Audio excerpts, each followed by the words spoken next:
जो next learning outcome हमें achieve करना है वो है figure of merit and conversion efficiency of power amplifiers. तो figure of merit and conversion efficiency ये बेसिकली दो बहुत इंपॉर्टेंट टर्म है पावर एम्पलीफायर के लिए, और इन्हीं टर्म्स के थ्रू अब मैं आपको ना पावर एम्पलीफायर में होता क्या है वो आपको अब सिखाने वाला हूं। बेसिकली अभी तक जस्ट मैंने आपको बेसिक डेफिनेशंस दी है कि पावर एम्पलीफायर वोल्टेज एम्पलीफायर में क्या रिलेशन होता है, कैसे वो डिफरेंट होते हैं, ये सारी चीजें बस मैंने आपको अभी तक बताई है। लेकिन पावर एम्पलीफायर में हम करते क्या हैं, क्या अचीव होता है आपका आउटपुट में, कैसे अचीव होता है, ये सारी चीजें हम यहां पर डिस्कस करेंगे, और ये दोनों टर्म्स भी हम यहां पर डिस्कस करेंगे। तो यहां पर अब मैं एक फिगर बना रहा हूं।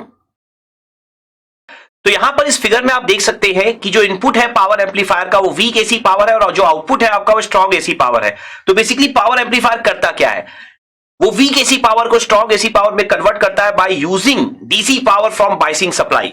तो power amplifier converts weak AC power into strong AC power by using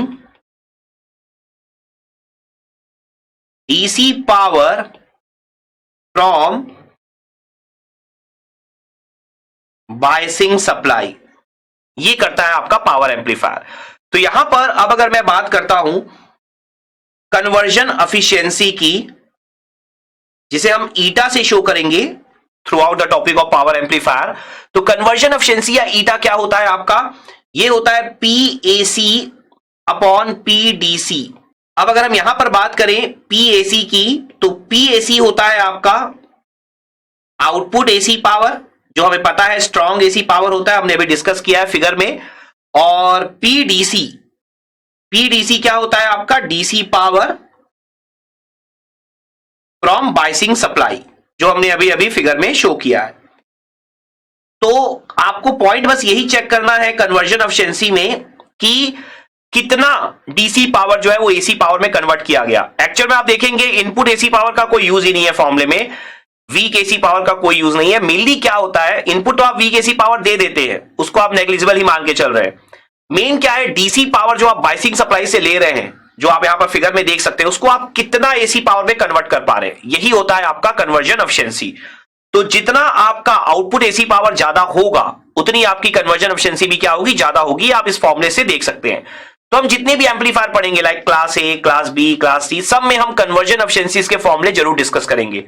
ठीक है, सारे के सारे डेरिवेशंस हम जरूर शो करेंगे। तो आप देखेंगे वहां पर कि कुछ एम्पलीफायर में कन्वर्जन एफिशिएंसीज आपको लेस मिलेगी, for example class A.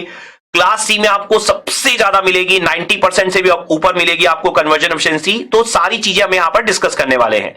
Now जो नेक्स्ट पैरामीटर आपका होता है वो होता है फिगर ऑफ मेरिट, FOM। तो जो figure of merit second parameter है आपका पावर एम्पलीफायर के केस पे, वो क्या होता है आपका, तो बेसिकली जो फिगर ऑफ मेरिट होता है वो होता है PD max divided by PAC max. PAC तो वही है जो हमने अभी ऊपर डिस्कस किया है, बस उसकी मैक्सिमम वैल्यू है। लेकिन ये PD क्या है, तो PD को हम यहां पर डिस्कस कर लेते हैं, where PD max is the maximum power dissipation in the transistor।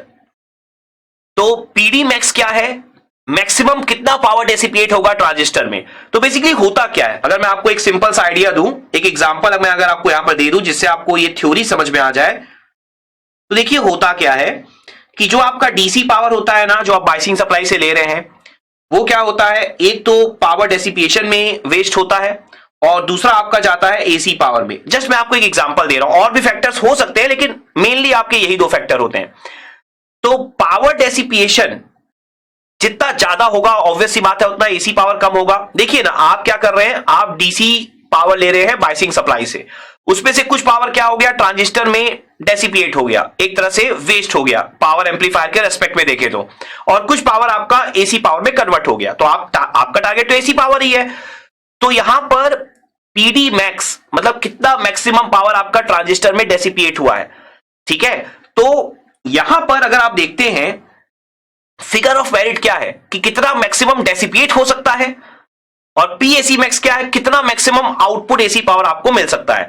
Obvious सी बात है, अगर आप थोड़ा सा इस स्टेटमेंट को देखें PDC equal to PD plus PAC, तो आपको यहां पर ये क्लियरली समझ में आ रहा है कि दोनों कभी एक साथ मैक्सिमम नहीं होंगे। ठीक है ना, ये मत सोचिएगा कभी भी पीडी मैक्स पीएसी मैक्स एक साथ आ सकता है। ऑब्वियस सी बात है, जब पावर डेसिपेशन मैक्सिमम होगा तो पीएसी क्या होगा, मिनिमम होगा, और जब पीएसी मैक्सिमम होगा इसका मतलब पीडी क्या होगा, मिनिमम होगा, क्योंकि पीडीसी तो ऑलवेज कांस्टेंट है, डीसी सप्लाई तो हमेशा कांस्टेंट रहेगी। तो यहां पर ये जस्ट एक रेफरेंस है, डेटा शीट की वैल्यू है, जिससे आपको बस एक आइडिया लगता है पावर एम्पलीफायर के परफॉर्मेंस के बारे में कि ये मैक्सिमम कितना से कितना डेसिपिएशन होता है इसमें, और मैक्सिमम से मैक्सिमम कितना आउटपुट वोल्टेज इसमें आपको, या कितना मैक्सिमम आउटपुट पावर आपको मिल सकता है। तो ये एक एनालिसिस है जिससे आपको पावर एम्पलीफायर के परफॉर्मेंस के बारे में पता चलता है। तो अगर आप यहां पर इस चीज को ध्यान से समझेंगे तो फिगर ऑफ मेरिट हमेशा क्या होना चाहिए, एज मिनिमम एज पॉसिबल होना चाहिए, क्योंकि एसी आउटपुट हमेशा ज्यादा होना चाहिए पावर डेसिपिएशन से, क्योंकि आपका टारगेट पावर एम्पलीफायर में एसी आउटपुट अचीव करने का है। तो figure of merit should be as small as possible. जैसा मैंने आपको कन्वर्जन एफिशिएंसी के लिए बोला था, वैसे फिगर ऑफ मेरिट के लिए भी एग्जांपल्स जो होंगे, जो हम आगे जाके डिस्कस करने वाले हैं, क्लास ए क्लास बी, आप देखेंगे क्लास ए में फिगर ऑफ मेरिट आपको 2 के आसपास मिलेगा, जो कि एक बहुत ही खराब वैल्यू है। आप सोच के देखिए 2 का मतलब होगा पीडी मैक्स पीएसी मैक्स से जस्ट डबल है। और क्लास बी में आप देखेंगे 0.4 के आसपास आपको मिलेगा, क्लास सी में आप देखेंगे 0.25 आपको मिलेगा। तो वैल्यूज जो है जैसे जैसे आप आगे बढ़ते जाएंगे क्लास ए से class B class C, values जो है वो लगातार आपकी डिक्रीज होते चले जाएंगी। तो जो फिगर ऑफ मेरिट होता है वो क्लास सी का बहुत ज्यादा अच्छा होता है और क्लास ए का काफी खराब होता है। तो ये सारे एग्जांपल्स हम आगे जाके डिराइव करेंगे, आपको देखने को मिलेंगे।